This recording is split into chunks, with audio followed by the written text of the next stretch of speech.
Gruaja që u kthye pas 25 vitesh në aeroportin e Rinasit. Një grua me flokë të argjend dhe sy të lodhur nga vitet, qëndronte me një valixhe të vogël në dorë. Quhej Mira dhe po kthehej në Shqipëri pas 25 vitesh. Kishte emigruar në Amerikë si shumë të tjerë, me ëndra për një jetë më të mirë, por kishte lënë pas diçka që asnjë nën nuk e harron.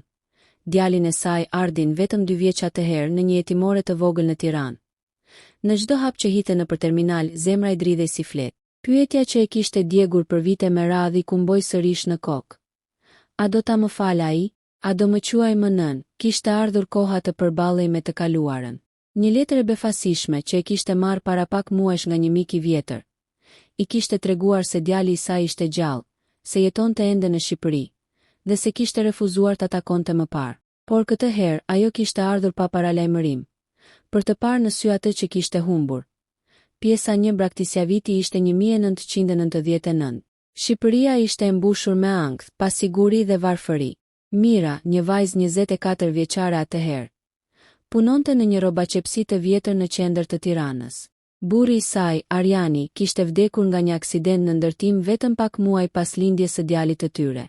Ajo mbeti vetëm, pa para, pa mbështetje dhe me një fëmijë që qante çdo natë nga uria. Në një dhomë të ftohtë me mure të plasaritura, ajo kalonte net pa gjumë duke menduar si të shpëtonte. Ishte e lodhur e thyer, por mbi të gjitha e dëshpëruar.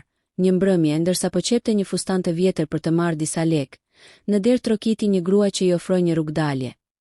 Një mundësi për të emigruar në Amerikë, për të punuar si kujdestare e moshuarish. Do të jetë fillimi i ri, bi, i kishte thënë ajo. Vetëm për disa vite. Pastaj mund të marrësh edhe djalin me vete. Por kishte një kusht. Për të shkuar duhet të linte fëmijën diku të sigurt, sepse dokumentet ishin të rreme dhe ajo nuk mund të udhëtonte me një foshnjë. Net të tëra ajo e kaloi duke qarë pranë krevatit të vogël të Ardit. Ai flinte me fytyrën e kthyer nga dritarja dhe Mira e përkëdhelte flokët me gishta që dridheshin.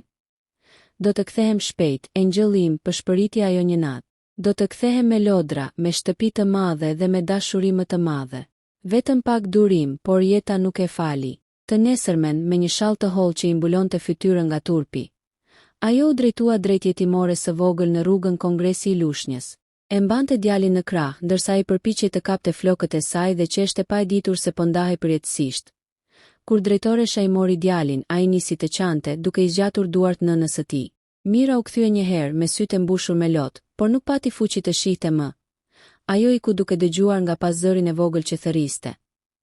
Mami mosik, atë natë, ajo nuk do të harronte kurrë. Në Amerikë vitet kaluan si një erë ftohtë.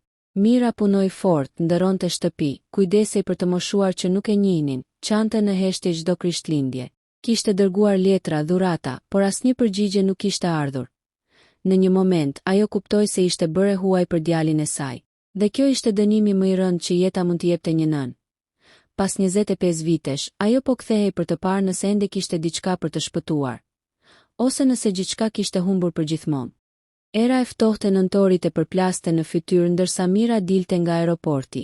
Valixha e saj e vogël rrotullohej pas saj, por zemra i peshonte si plumb. Kishte kërkuar për ditë të tëra adresën që i kishte dërguar një mik i vjetër, ish rojtari i jetimores. Ardi jeton tani në Tiranë, i kishte thënë ai. Ka një punë të mirë, është burr i ndershëm, por nuk dëshiron të dëgjoj për ty. Fjalët e tij i kishin mbetur në mendje si thik, por ajo e dinte nuk mund të ikte pa e parë. Pa i thënë më fal, pas disa orësh ecjeje në rrugicat e njohura të kryeqytetit, ajo ndaloi përpara një ndërtese gri, ku dikush i kishte treguar se banonte Ardi. Ishte e dridhur. Preku derën e hyrjes me gishta që i dridheshin dhe u ndal për një çast. Në duar mbante një zarf të verdh, brenda të cilit kishte një foto të vjetër, ajo dhe Ardi në një park, ai 2 vjeç, me buzëqeshjen e pafajshme që i ndriçonte gjithë botën. Troketi 3 herë. Pas pak dera u hap. Një burr i ri me sy të thellë dhe fytyrë të mbyllur qëndronte përballë saj. Nuk kishte dyshim, ishte Ardi. Kishte sytë e saj të njëjtin shikim, por pa dritën që dikur kishte. Ai e pa për një moment, pa njohur menjëherë. Po, zoni, tha me ton të ftohtë. Mira u përpoq të fliste, por zëri nuk i dilte. Ardi, përshpëriti ajo me zë të dridhur. Jam unë. Ai ngriti vetullat, e pa drejt në sy, dhe fytyra ju ndryshua menjëherë. Një përzierje shoku, zemërimi dhe mosbesimi ju pasqyrua në çdo muskull të fytyrës. Ti, tha ai me një buzëqeshje të hidhur. Ti pas ke guxim të vish këtu, Mira uli kokën, e di që s'kam të drejtë, por kam ardhur të kërkoj falje, përsëriti ai me zë të ngritur. 25 vjet, grua. 25 vjet që isha vetëm, që çdo natë flija me pyetjen pse nuk më deshi. Dhe ti tani vjen e më kërkon falje, fjalët e tij e goditën si rufe. Nuk të lash sepse nuk të doja, tha ajo me slotëve. Të lash sepse doja të shpëtoja. Nuk kisha as bukë të jepja, shpëtim. Bërtiti ai. E quan shpëtim ta lësh djalin e një jetimore, mes fëmijëve që qanin çdo natë për një nën që nuk vinte kurrë. Ai ndaloi për një çast, frymëmarrja e tij u rëndua. Ti nuk ishe aty, tha më but, por ende me mlef. Askur rash së mur. Askur mu desh të luftoja për çdo gjë. Askur u rrita dhe i shihja të tjerët me prindër që i prisnin pas shkolle. Ti nuk ishe, Mira zgjati dorën, por ai u tërhoq. Në atë moment një grua doli nga brenda apartamentit. Ishte Elira, bashkëshortja e Ardit. Një vajzë me sy të butë që e pa Mirën me habi dhe mëshirë. Ardi, kush është? Pyeti ajo me zë të ulët. Ai u kthye nga ajo dhe tha me një ton të akullt. Është nëna ime. Ajo që më la kur isha fosh një heshtje. Ajri u bëi rënd. Elira uli syt, e kuptoi me njëherë dramën që kishte përpara. Do ta lej të hyj brenda? Pyeti ajo me kujdes. Ardi e pa Mirën për disa sekonda, pastaj tha, jo. Ajo nuk ka vend këtu. Mira u drodh, syti u mbushën me lot. Ardi, të lutem vetëm 5 minuta. Vetëm për të parë, për të thënë diçka që se kam thënë dot kur. Ai heshti. Dëshira për ta dëgjuar dhe urrejtja për ta përzën luftonin brenda tij. Në fund ai hapi derën ngadalë. Ke 5 minuta. Pastaj dua të largohesh për gjithmonë. Brenda apartamentit, Mira ul në një karrige pranë dritares. Sytë e saj shkonin nga çdo cep i dhomës, duke kërkuar ndonjë gjurmë të djalit që kishte lënë dikur. Në mur ishte një foto e tij me një vajzë të vogël, vajza e tij, pra mbesa e saj. Është vajza jote? Pyeti ajo me zë të butë. Ardi nuk foli, vetëm pohoi me kokë. Është e bukur si ti dikur, ai e pa me ftohtësi. Mos u mundo të krijosh kujtime tani. Ajo s'ka nevojë të di për ty. Për të, unë s'kam nën. Mira uli kokën, nuk po kërkoj të më quash nën. Vetëm dua të dish pse ndodhi gjithçka. Dua ta dëgjosh të vërtetën, jo atë që mendon prej vitesh. Në sytë e saj kishte një dhimbje që vetëm një nën mund ta mbaj brenda. Por Ardi, i mbyllur në plagët e veta, nuk ishte gati të dëgjonte ende. Ajri në dhomë ishte bërë i rënd. Ardi rrinte përballë saj me duar të kryqëzuara, syti digjnin nga zemërimi. Mira mbante në duar fotografinë e vjetër e zhubravitur nga vitet, sikur çdo rrudhë mbi letër ishte një kujtim i thyer. Heshtja zgjati shumë. Aq sa dëgjohej vetëm tik-taku i orës në mur më në fund. Ajo mori frymë thellë dhe tha: Ardi ka diçka që nuk e ke ditur kurrë. Diçka që nuk e kam thënë asnjëherë, askujt. Ai ngriti vetullat me dyshim. Tani do të fillosh me justifikime? Jo. Me të vërtetën, u përgjigj ajo me zë të dridhur. Do ta thuash të duash pas kësaj, por më dëgjo deri në fund. Ardi nuk foli. U mbështet në karrige, duke e parë me një shikim të akullt. Mira uli syt dhe nisi të fliste me kujdes, si dikush që rikthej një kujtim të dhimbshëm nga varri. Në vitin 1999, kur Arjani, burri i saj, kishte vdekur, ajo kishte mbetur krejtësisht vetëm. Por nuk ishte vetëm varfëria që e kishte detyruar të largohej, ishte frika. Një borxh i madh që Arjani kishte marrë për të ndërtuar një shtëpi që kur nuk u përfundua, kishte mbetur mbi supet e saj. Borxh ndaj njerëzve të rrezikshëm që kërkonin parat me kërcënime. Një natë, teksa ajo kthehej nga puna, 2 burra e kishin ndaluar në rrugë. Njëri prej tyre i kishte thënë ftohtë: "Ke 2 javë kohë të na kthesh borxhin e burrit tënd, ndryshe e dim ku e lë djalin çdo ditë." Trupi i saj ishte dridhur. Atëherë kishte kuptuar se Ardi ishte në rrezik. Kishte kërkuar ndihmë, kishte trokitur në dyert e të afërmve. Por askush nuk e kishte ndihmuar. Ishte e re, e ve dhe e varfër, askush nuk e merrte seriozisht. Një natë, ajo mori vendimin më të vështirë të jetës. Ta dërgonte Ardin në jetimore për ta mbrojtur. Atje nuk do ta gjejnë, kishte menduar ajo. Atje do të jetë i sigurt. Dhe ndërkohë, ajo do të largohej jashtë vendit për të punuar, për të shlyer borxhet dhe për të kthyer një ditë me nder. Por jeta nuk i shkoi ashtu. Kur arriti në Amerikë, dokumentet e saj ishin të rreme. U detyrua të punonte fshehur razi, pa emër, pa identitet. U sëmur, ra në borxh sërish dhe çdo vit i premtonte vetes: "Vit tjetër do të kthehem." Por vitet kalonin dhe ajo nuk mund të rrezikonte ta humbiste gjithçka. Kur më në fund kishte arritur të legalizohej, kishte dërguar para dhe letra në jetimore. Por nuk mori kur përgjigje. Më vonë mësoi se jetimorja ishte mbyllur dhe fëmijët ishin shpërndar. Kishte menduar se Ardi kishte vdekur, Mira ngriti syt, duke e parë me lot. Unë jetova me faj çdo ditë, Ardi. Jo për të justifikuar, por sepse nuk e dija nëse ti ishe gjallë. Nuk ka ditë që të mos të kam menduar. Nuk ka natë që të mos të kam parë në ëndër. Ardi qëndroi i heshtur. Lotët i rëshitën në heshtje në përfaqe, por nuk i fshiu. Zemra i rrihte fort, por kokën nuk e ktheu. Pse nuk më kërkove? Thamë në fund me një zë që mezi dëgjohej. Të kërkova, por më thanë se askush nuk e dinte ku ishe. Të gjitha gjurmët humbën, dhe ti u dorëzove, jo. Por Amerika nuk më la të kthehesha. Do të më dëbonin për gjithmonë. E dija që nëse kthehesha pa leje, do ta humbisja çdo mundësi për të ndërtuar diçka për ty. Mira u përkul pak më afër. Nuk isha një nën e mirë, Ardi, por nuk isha as një nën që s'të deshi. Të lash për të shpëtuar. Në sytë e Ardit, diçka filloi të thyhej. Nuk ishte më urrejtje, por një ndjesje e çuditshme, një përzierje e dhimbjes me keqardhje. Ai u ngrit nga vendi, eci disa hapa dhe doli në balkon. Shikonte qytetin që shtrihej poshtë, dritat që digjeshin si kujtime. Nuk e di si të ndihesha, tha ai ngadalë. Gjithë jetën të kam urryer, tani nuk di më. Mira u ngrit dhe ju afrua. Nuk të kërkoj të më falësh. Vetëm dua ta di që je mirë, që ke arritur diçka në jetë, dhe që ndoshta një ditë do më lejoj ta përqafoj mbesën tënde. Ardi u kthye dhe e pa. Për herë të parë, sytë e tij nuk ishin më të ftohtë, por as të butë. Ishin të lodhur, do më duhet kohë, tha ai. Shumë kohë. Ajo buzëqeshi me lot në sy. Kam pritur 25 vjet. Mund të pres pak më shumë. Në atë çast dera e vogël e dhomës u hap dhe një vajzë e vogël me flok kaçurela hyri brenda. Babi, kush është zonja? Pyeti me zë të ëmbël. Ardi e pa Mirën, pastaj vajzën.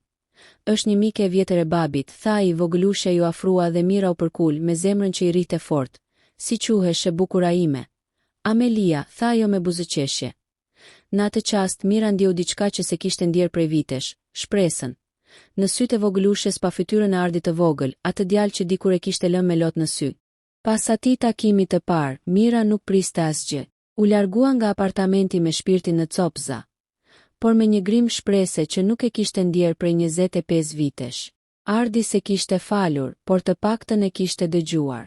Dhe për një nën që kishte humbur gjithçka, edhe aq ishte shumë ditët që pasuan, ajo filloi të qëndronte në Tiranë, në një dhomë të vogël me qira afër liçenit artificial. Ec çdo mëngjes për të parë qytetin që dikur kishte lënë, ndalonte shpesh pranë kopshteve ku luanin fëmijët dhe i kujtohej biri i vogël. Një ditë, ndërsa po pinte kafe në një lokal pranë parkut, pa një vajzë të vogël me kaçurela që po luante me një tullumbace roz. Zemra ju dridh. Ishte Amelia, nuk kishte si të gabonte. E njëjta fytyrë, e njëjta buzëqeshje si Ardi dikur. Ajo ngriu për një moment. Amelia ishte vetëm me gjyshe nga ana e nënës, që po fliste në telefon. Mira e ndoqi me sy, pa guxuar të afrohej, derisa vajza i afrua me tullumbacen në dorë. Tëra kjo, zonje, tha ajo me zë të ëmbël, duke i zgjatur tullumbacen që ishte ngatëruar këmbëve të Mirës. Mira u përkul, syti u mbushën me lot. Faleminderit, engjëlli im, tha ajo me një zë që mezi e përmbante dridhjen. Më njehti mua? Pyeti vajza me kurreshtje. Jo, por të kam parë diku, përshpëriti Mira duke fshehur emocionin. Je shumë e bukur. Në ato çaste gjyshja e vajzës u kthye dhe e pa Mirën. Kush jeni ju? Pyeti ajo me dyshim. Thjesht po bisedoja me mbesën tuaj. Është shumë e sjellshme, tha Mira me një buzëqeshje të butë. Gruaja e pa me kujdes, si të përpiqej të kujtonte diçka. Po, faleminderit. Amelia, eja, po i kim ato u larguan, por ajo ditë nuk i doli më nga mendja. Diçka në mënyrën si vajza i buzëqeshje e preku në thellësi. Ishte sikur koha të kishte kthyer dhimbjen në dhuratë. Ditët kalonin dhe fati e solli që të takoheshin sërish. Një pasdite, teksa Mira po blinte fruta, dëgjoi të njëjtin zë të vogël pas shpinës. Zonja me tullumbacen. Tha Amelia e lumtur. Mira u kthye dhe i buzëqeshi. Ti përsëri? Po. Tha vajza. Mami më çon çdo pasdite këtu, afër tregut. Ti jeton këtu? Po, afër. Atëherë mund të bëhemi shoqe. Mira e pa me sytë që i ndriçuan. Po, zemra ime. Shoqe. Kështu, pa e planifikuar, ajo filloi ta takonte vajzën pothuajse çdo ditë. I sillte çokolata, i tregonte për alla, dhe Amelia i thoshte zonja Mira. Ishte një lidhje e pastër e pafajshme. E vetmja gjë që jepte Mirës ndjenjen se jeta s'ishte krejt e humbur. Në heshtje, ajo po e njihte mbesën e saj. Dhe çdo ditë që kalonte, ndjenja e fajit i bëhej më e fortë. Një mbrëmje kur Ardi u kthye nga puna, Amelia vrapoi drejt tij. Babi, sot u takova me shoqen time të re. Quhet zonja Mira. Ardi ngriti kokën menjëherë, emri i Mirës i shpoi sigjil për kujtesën. Kush, zonja Mira? Jeton afër tregut. Është shumë e mirë. Më bleu çokollatë, Elira që po përgatiste darkën u kthye dhe e pa burri me habi. Mira? Mos vall ajo. Ardi ngriti supet me nervozizëm. Nuk e di, por nuk dua që vajza jon të ketë lidhje me të nesërmen, ai shkoi vetë në treg. Pa shumë dhe në fund e pa, Mira po mbante dorën e Amelias. Mami, shiko kush erdhi. Tha vajza me gëzim, por Ardi nuk buzëqeshi. Ai ju afrua me një ton të prerë. Pse je këtu, Mira u trondit. Ardi, të betohem, nuk ishte me qëllim. Unë ajo më gjeti vetë. Po, ndërhyri Amelia, unë e gjeta. Ajo është shumë e mirë, babi, por Ardi ngriti zërin. Nuk dua që ta takosh më kurrë, dëgjon. Vajza heshti, sytë ju mbushën me lot. Mira u përkul dhe i tha me butësi. Është në rregull, zemër. Babai yt ka të drejtë. Shko tani me mamin. Amelia u largua me lot në sy. Ardi qëndroi përballë Mirës. Nuk dua të përfshihesh në jetën time, as në të vajzës sime. Të fala të së kaluarës, Mira. Ka mbaruar, Mira ndjeu si t'i thyhej diçka brenda. Ardi, ajo është mbesa ime. Nuk mund të më kërkosh të mos e shoh. Ti e humbe këtë të drejt 25 vjet më parë, tha i ftohtë dhe u largua. Por jeta si gjithmonë kishte planet e veta, një javë më vonë ndodhi diçka që askush nuk e priste. Amelia u sëmur papritur. Një infeksion i rrallë në gjak e çoi me urgjencë në spital. Ardi dhe Elira ishin të dëshpëruar. Mjekët kërkonin një donator të përshtatshëm gjaku. Por asnjëri prej tyre nuk përputhej plotësisht. Kur lajmi u përhap në lagje, dikush i tha Mirës. Ajo vrapoi në spital pa menduar 2 herë. Kur mjeku mori kampionin e saj për provë, pas disa orësh doli lajmi. Përputhje plot. Kur Ardi mësoi mbeti pa fjalë, si është e mundur? Pyeti ai mjekun, ndoshta jeni të afërm të ngushtë, u përgjigj mjeku. Nëna, gjyshja biologjike, diçka e tillë. Atëherë, e vërteta që ai kishte tentuar ta shtypte për javë të tëra shpërtheu si rufe. Ai e kuptoi se vajza e tij ishte gjallë fal gjakut të nënës që kishte urryer gjithë jetën. Në korridorin e spitalit, Ardi qëndronte i heshtur, ndërsa mjekët po përgatisnin Mirën për transfuzion. Ajo e pa djalin dhe tha me zë të ulët. Të paktën tani mund të bëj diçka për dikë që dua, edhe nëse nuk më fal dot kurrë. Të nesërmen, Mira u zgjua herët. Kishte kaluar gjithë natën pa gjumë, duke menduar për fjalët e djalit. E ndjente që midis tyre kishte ende një mur të padukshëm, një ndarje e cila nuk thyhej vetëm me lota apo për qafime, por ajo ishte vendosur ta rrëzonte, qoftë edhe me kohë. Në mëngjes i përgatiti kafen dhe një mëngjes të thjesht, si dikur që kishte ndërruar ta bënte për djalin e saj. Arbeni zbriti nga dhoma, ende i hutuar, por pa shpërsinë e ditëve të para. Ajo e priti me buzëqeshje të ndrojtur. E di që s'jam e zonja e mëngjeseve, por mu duk bukur të provoj, i tha ajo me një zë të butë. Arbeni ul përballë saj pa folur. Pasi mori kafshatën e parë, ngriti syt drejt saj. Është mirë, tha shkurt. Ishte një fjalë e thjeshtë, por për Mirën kishte vlerën e një falje të vogël. Në atë mëngjes ndodhen shumë heshtje, por edhe shumë shikime që flisnin. Mira nisi t'i tregonte djalit për Amerikën, për vështirësitë, për punën, për netët e gjata në frigoriferin e supermarketit ku punonte. Vetëm që të siguronte para për të kthyer një ditë ndryshe. Nuk kam jetuar asnjë ditë me qetësi, Arben, i tha ajo me sytë që i mbusheshin me lot. Çdo ditë mendoja për ty. E çdo herë që haja buk, më dukej sikur po të haja pjesën tënde. Arbeni e dëgjoi në heshtje. Sytë e tij lëviznin herë të duart e saj që dridheshin, herë të fytyra e lodhur që tregonte se ajo kishte vuajtur po aq sa ai, por ndryshe. Në mbrëmje Mira i la një letër mbi tavolinë. Ajo kishte shkruar me dorën që i dridhej. Bir, nuk dua të kërkoj falje, sepse falja s'ka kuptim kur mungon jeta që të dy kemi humbur. Dua vetëm të them që s'isha në e keqe sepse nuk të desha, por sepse nuk dija si të mbaja gjallë. Kam punuar çdo ditë duke ndëruar një ditë të shihja burr, të kisha përballë, të shihja të qeshje. Nëse s'mund të më quash nën, më quaj thjesht gruaja që të lindi dhe të do, pa kushte. Mira kur Arbeni e lexoi, lotët i rëshitën ngadalë në faqe.